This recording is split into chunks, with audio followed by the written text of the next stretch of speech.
magic in Donegal, friendly people, wonderful scenery, peace and quiet, a special kind of classic tranquility. With each June, this world of wondrous beauty gives way to the roar of rally cars for 3 frenzied days, when the Donegal Oil Company, Irish Shell and the Donegal Motor Club and their helpers bring to the county the fare of International Rally. It's a £1 million occasion, a tourist bonanza mixed with brilliant rally stages, and now for the first time since 1976, pace notes and practice. So for Donegal 84, with over 140 crews competing, there's excitement in the glens and valleys, there's happiness in the hills. If you like, it's shattered tranquility.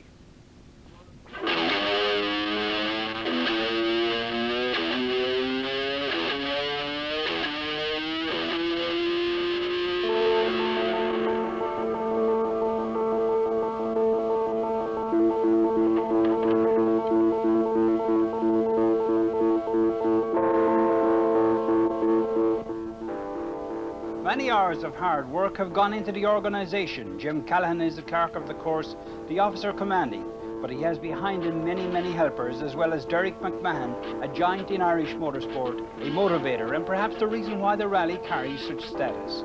Thursday night there's scrutiny, there's the meeting of officials and competitors. Friday at 1:30 is starting time. There's Roger Clark, 4 times winner of the Circuit of Ireland. He's a rally legend. There's Bertie Fisher, who's claimed to be the fastest Irish pilot on pace notes. He's driving the Shell Gold Star Opel Manta 400. There's last year's winner from Dunlow, Vincent Bonner, this time in an Opel Ascona. There's also Billy Coleman in the dealer team Opel Ireland Manta 400 and teammate Austin McHale in the NDT Manta, both carrying Shell Oil sponsorship. It's the Shell Oil liaison which has made the Donegal Rally into what it is. Important for competitors, enjoyable for spectators, and one of the premier sporting events in the country. John Rowe, an Australian and Shell marketing director, tells why Shell are in so deep in the event. Donegal International Rally. How did this come about? Well, Michael, last year was, as you said, the first time. We were very pleased to be involved last year. It was something we saw as being of great interest in Donegal and a suitable involvement for us as a professional sponsor. We said last year to the organisers that we were very pleased with what they did. We'd be happy to be involved again this year, particularly if they could have a bigger international entry and an even better event than last year. To defend it anyway. Today we will not be defending it, but you never know what would happen tomorrow and Sunday, you know, because this is a new car and it's going to take a while to adapt to this car.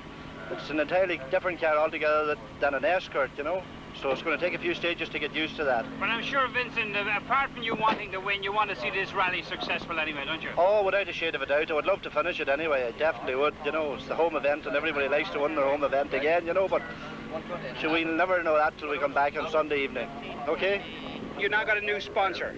Yeah, we have the Opel Fleet Senator Club now, and we'll be trying very hard to try and notch up a win for them if we can.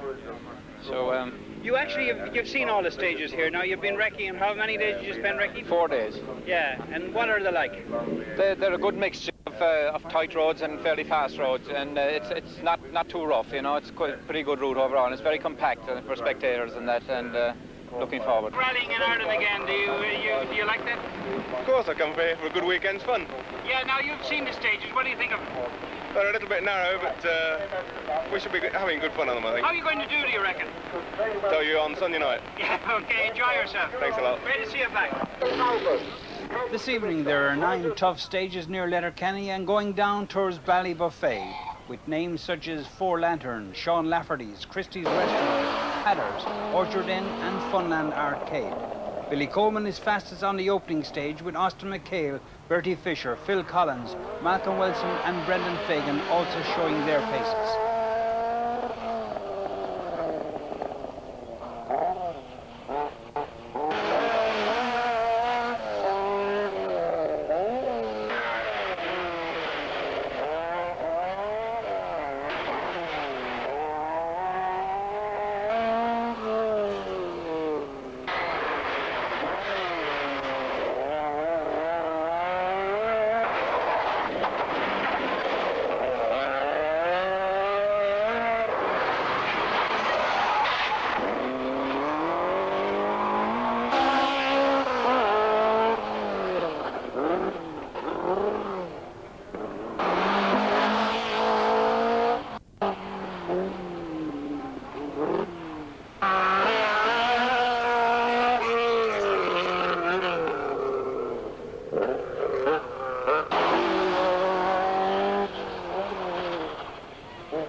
Wheels the rumbustious Porsche along the narrow roads, there's news of Roger Clark retiring the RED Turbo Sierra. Mike Patterson's G3 Escort is also missing. Robin Lyons and Hugh O'Brien also are soon to retire.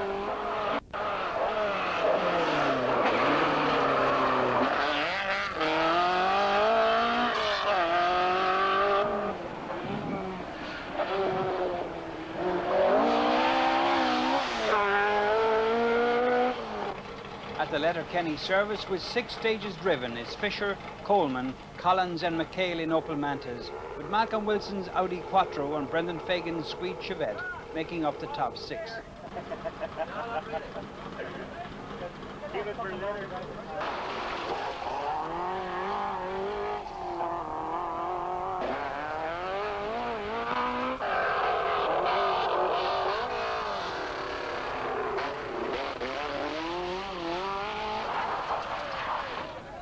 Back on the road, Alan Fraser ran foul of a 90-degree left-hander, but help is always available on such occasions.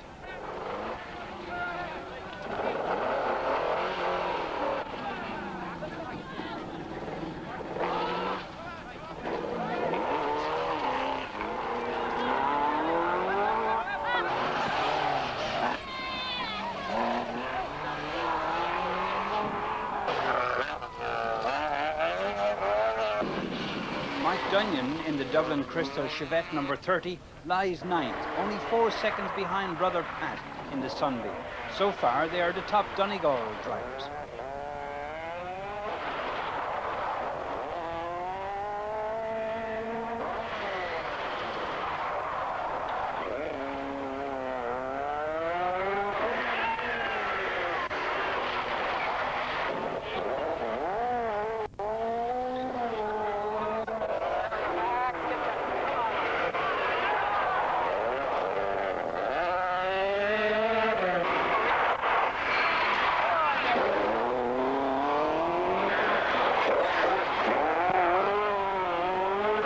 James McDade from Letterkenny in the Daft Truck Siscona number 12 is just in the top 10.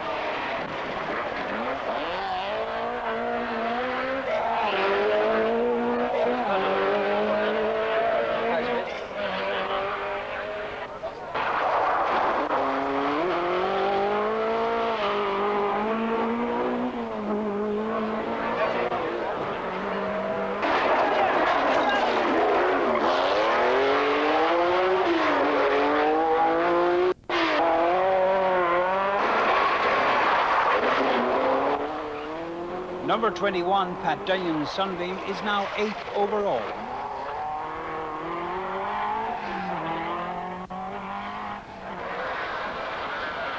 Billy Connolly from Kilkenny is hovering in the top 15. As George Robinson's Chevette goes through, there's news of Malcolm Wilson's retirement with a broken differential.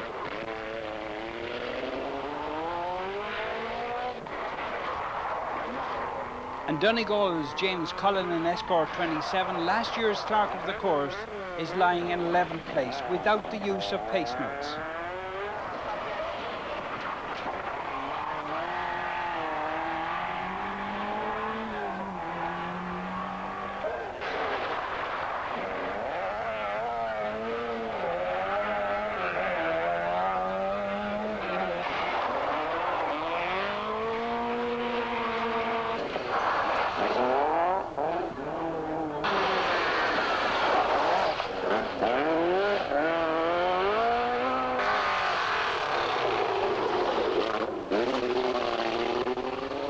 And so at the end of day 1 and 9 stages, Bertie Fisher and Austin Fraser lead in the Manta 400. What are you at? That's my new driver. That's the next generation Fisher. What do you want to talk about? You right? Austin, what is the situation right now? At the moment, at the end of this first day's run, we're 29 seconds in front of Billy. Phil Collins, we think, is 3rd, and Austin McHale lying 4th. But today has been very, very fast. The pace has been very quick up front, and especially with the changeable weather conditions, it has made a tired choice, a bit of a gamble, but so far everything has paid off for us all right. Now, the first day on pace notes in the Donegal since 1976, I think. Maybe you'd explain something about the pace notes to us there. This is special stage 7. Yeah. This is page 3 of 4 pages of notes in total. And the numbers all relate to the number of meters. Yeah. L's for left, R's for right. Yeah. The dots above it indicate the speed that we take the corner. For example, 100 left absolute, then 50 meters left absolute, yeah. and kinks absolute. 150 turn, this will be at a junction, yeah. turn fast 90 left loose, and so it goes on. We come down to some of the slower type of corners. Yeah. 50 long left max and 50 long right absolute, and then here we have a 50 turn fast right over bridge.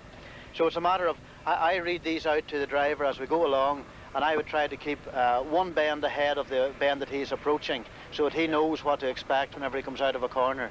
And quite obviously it's working for you. Yes, almost all the time. Before that adequate enough, or would you have liked to have had more? Oh no, I think that's not too bad. In fact, I'm surprised that we have as much, because Billy's going very, very quickly, and we seem to take, you know, a bit of time off on those last 3 stages. But it's very, very early in the rally yet to be talking about 29 seconds of a lead. You know, it's if we can keep that sort of a gap to the end, that'll be very nice. But I don't know. I think the lead will change hands again probably. But we'll try and stay there. But I mean, you have a smile on your face, and oh, you've got to be confident, Michael. You've got to be confident. Lovely. And listening to the spectators at different crossroads, saying Billy Coleman's really motoring in the early stages. That's very seldom he does that. He likes to sort of get up steam slowly. Yeah, that's true, Michael. His usual form is it takes him the first few stages to get warmed up, but I think we were very committed to going quick from the very start, because the rally is not like the Circuit of Ireland, for instance. It's less than half the length of the circuit, so it was very important to get wound up from the start. And whereas in the circuit we were trying to conserve the car, we will be able to give it a lot more abuse this time, because it's such a short event. Okay, but I mean, you're still 29 seconds behind. I mean, are you happy with that? Oh, quite happy. 29 seconds is not really an awful lot of time. And then we're still 57 seconds ahead of Austin, who's in 3rd place. So it's a nice position to be in starting tomorrow morning. Phil Collins is in there as well, wouldn't Phil is there as well, yeah. But I think Austin is catching Phil fairly quickly. Yeah. But I mean, it's been a very tough rally so far. Fast. Very fast. Tight. Very fast rally, and the surface has been fairly bumpy and fairly abrasive. So it's been tough on the cars all day today. Okay, lovely. Thank you. Thank you, Mark. Billy, you're now lying something like 29 seconds behind Bertie Fisher. Has your driving technique been a little bit different today than normal? Well, I would definitely say I'm driving harder than I was on the circuit, but I mean, it's a shorter rally, and I think you have to adopt a different approach. But I'm very pleased, actually, that we're in contention by as little as 29 seconds, because, you know, Bertie always goes well here, and, you know, I think it's quite a good position to be in just now. Okay, now the pace notes. I mean, this controversy about pace notes. You're quite obviously enjoying the pace notes. Well, I'll tell you what I enjoy is that you come off a stage, you look at your times, and you know that every guy's had an equal chance to practice. I mean, if some guy does a good time on a secret road, and you say, Christ, does he know the road, or whatever the hell, you know, you've none of that nonsense, and it's right. the only way. It's a leveler. Absolutely, yeah. Yeah. And I mean, from the time you set off today, I think you consciously set off to go quick today at the early stage. Well, I think we're going fairly quick. I wouldn't say there's an awful lot left. But, you know, as I say, the rally is of such a length that, you know, if you're too slow, you'll never catch up, you see. And I think a lot of people are surprised to see you with a new sponsor. Tell us about your sponsor. Well, General Motors have this fleet owners Senator Club just been launched a couple of weeks ago, and I'm very pleased that they've seen fit to sponsor us for the remainder of the season. We're absolutely delighted about it, and it'd be just great if we could give them a win for the first time out. We'll be trying to. Are you still over your circuit victory? Yeah, I'm over it, all right, yeah. You're over it. I mean, it's gone down in history. Let's face it, it meant an awful lot to you. Oh, absolutely. I mean, it was too good to be true, really, to come back and in the first year to win the Circuit of Ireland. Couldn't have been better, really. So, even better if we can pull this one off now as well.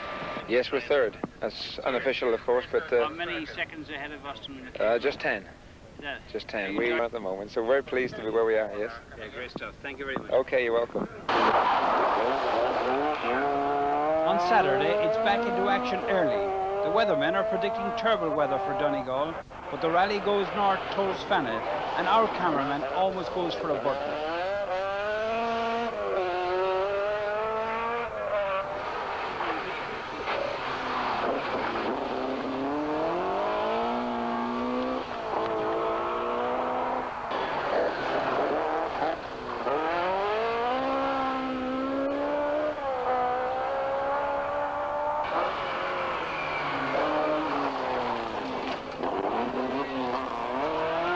Stage 10 indicates that Mike Dunyan is still in the land of Nod, but the very much awake spectators have something to talk about other than how smooth Billy Coleman looks. Yet Billy has a spin and clips a poorly placed spectator. Billy Coleman still has a nagging tummy upset, but he's resolved to keep the boot in.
Oops!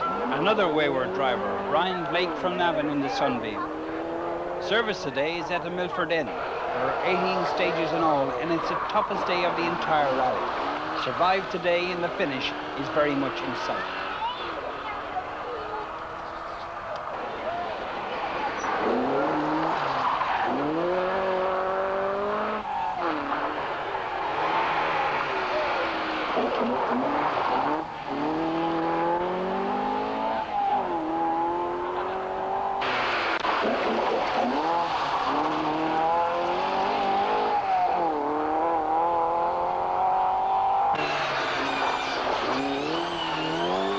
Then came the rain. That coupled with badly behaving spectators result in 4 cancelled stages as Billy Coleman cuts back Bertie Fisher's lead, and both Austin McHale and Brendan Fagan have off-stage excursions which lose them time.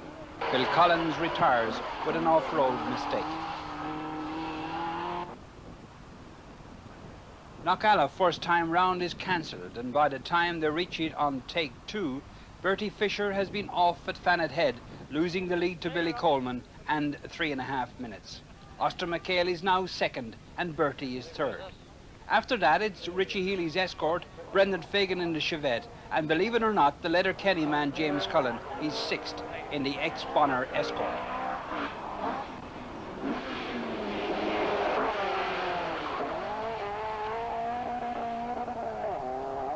Donegal men are doing rightly, with James McDade 7th in the Escona, Mike Dunyan's Chevette is 8th, and Vincent Bonner's Escona is 9th, and leading Sir Bolton, the best visitor from abroad, in another Chevette.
John Connor, 1483, and lying 12th up to this, crashes heavily on Knockalla, the Airgas stage. Both John from Downings and Seamus Gormley are safe and well, but in the rain, the car looks a sad sight. And still the rally rolls by. Austin McHale is 65 seconds behind Billy Coleman, and his car is none the worst of his off. So the Dubliner is still hopeful of victory as the Corkman's tummy continues to be upset. And Knockalla looks as daunting as ever.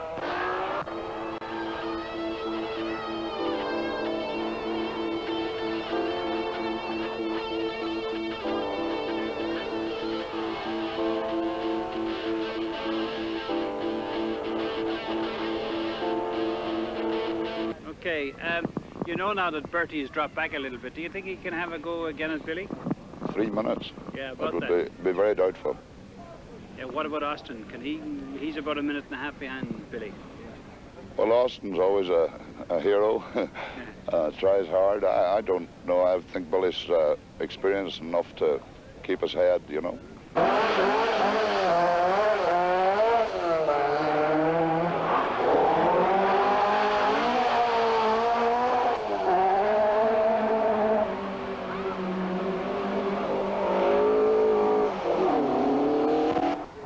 Melton is a fast 1.5 mile. There's a crowd of 4,000 and some solid objects to be struck if the pace notes are not right.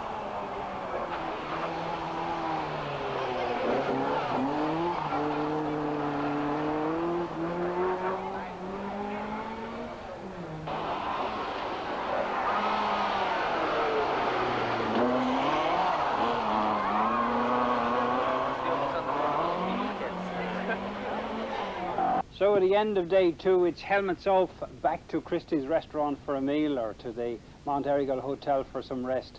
And preparation for day 3, 10 more stages. Billy Coleman is leading in the Opel Manta, ahead of Austin McHale in another Opel Manta, with Bertie Fisher in 3rd place in yet another Opel Manta. And then the first of the escorts, Richie Healy from Dublin in an escort.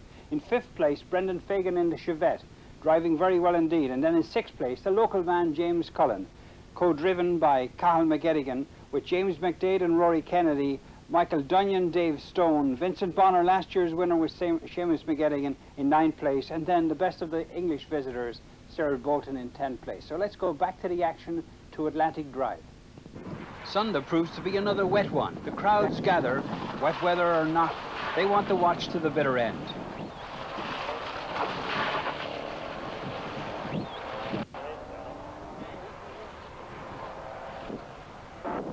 And Phil Collins is also out today as a double O car. And Billy Coleman, the rally leader, goes onto Atlantic Drive on slick tires and promptly loses 30 seconds to Austin McHale.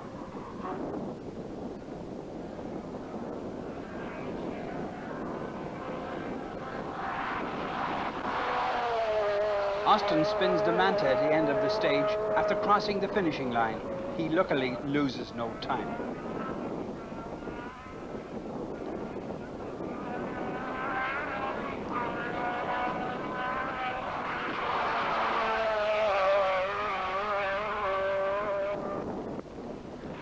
Dubliner Brendan Fagan at 5th is over a minute behind Richie Healy's escort. The Dubliners are having a lot of fun. Fisher is 3rd, 90 seconds ahead of Healy's escort.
James Cullen continues in 6th, a superb drive but not unexpected.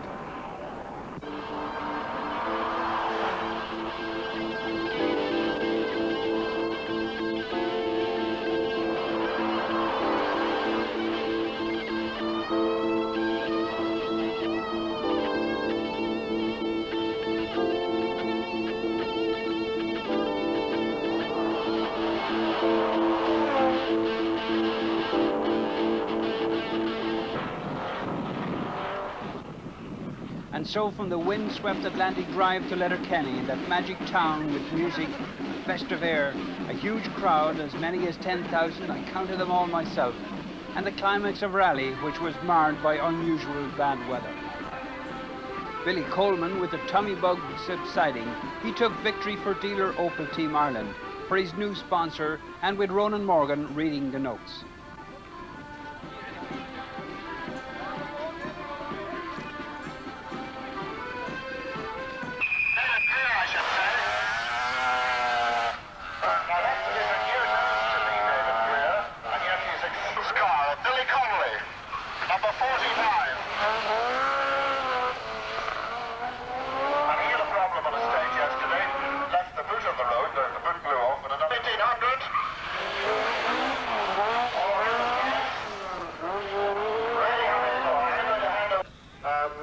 So really, it's been a pretty fairy tale situation, hasn't it? Well, it's almost too good to be true, because I think a lot of people, when we came back this year, said, you know, the pace would be too fast. A lot of people said it even on this event, you know, so well, I hope they've changed their minds now anyway. Right, and what's next, Billy? Well, Ulster in 5 weeks now, which we'll be keenly looking forward to. We'll have Hanno Mikula there and a lot of the English boys, of course, and that should be very interesting. So this weekend's been a pretty good rehearsal for that one. Absolutely. But I think one of the nicest quotes I have heard all year is when I met you on the steps of the Great Southern Hotel in Galway. I asked you, why did you come back to rallying? And you said to me, because about 1 million people asked me to. You're certainly holding up their faith. Well, that's nice of you to say so. Certainly a lot of people wanted to see us back, and I think there seems to be renewed interest in the sport this year, and I think in fairness the participation of General Motors and the whole thing is giving a great boost, and I'm absolutely delighted with the first 3 positions here again now, and very pleased with them, and for our new sponsors, the Opel Fleet Senator Club, which is a dream debut for them as well. Grand, Billy, and I think your own motivation has never been higher to win rallies. I don't know why that is, but I seem to be more determined these days, even if a bit older. Right, well, ladies and gentlemen, here we are at Letterkenny, and here for the second time in his career is the winner of the Donegal International, Billy Coleman. Pace notes now, a very important part of international rallying, and particularly here in Donegal this weekend. Did you make any slipsies? I don't think so, Tom. I think if I had made a slip or two, we would have been in some bog somewhere. But yeah, we were very pleased with the way the notes worked out, and we certainly hope that the RAC, after using these as a trial basis, will see the way to extending them to some other international rallies in the country. Well, now your career in rallying was meant to be really mainly with Citroën this year, but Mr. Weston. It was going to happen. This is one of the hazards of being a commentator. You get pretty soaked a couple of times a year, I tell you. Jim Callahan getting a bar. Ronan, you were meant to be with Citroën this year, and then of course Mr. Weatherly wrecked the motor before the start of the circuit, and that led to your first international win. Now, only a couple of months later, you've got 2 international wins. This Mr. Coleman's doing a lot of good for your career. I suppose he is, yeah. He was worth taking on as a second driver. Right, good man. Ronan Morgan, ladies and gentlemen, is co-driver in the winning Donegal Team Ireland 9-400, with sponsorship from the new fleet owners, Senator. In 9th place overall in the Vauxhall HSR.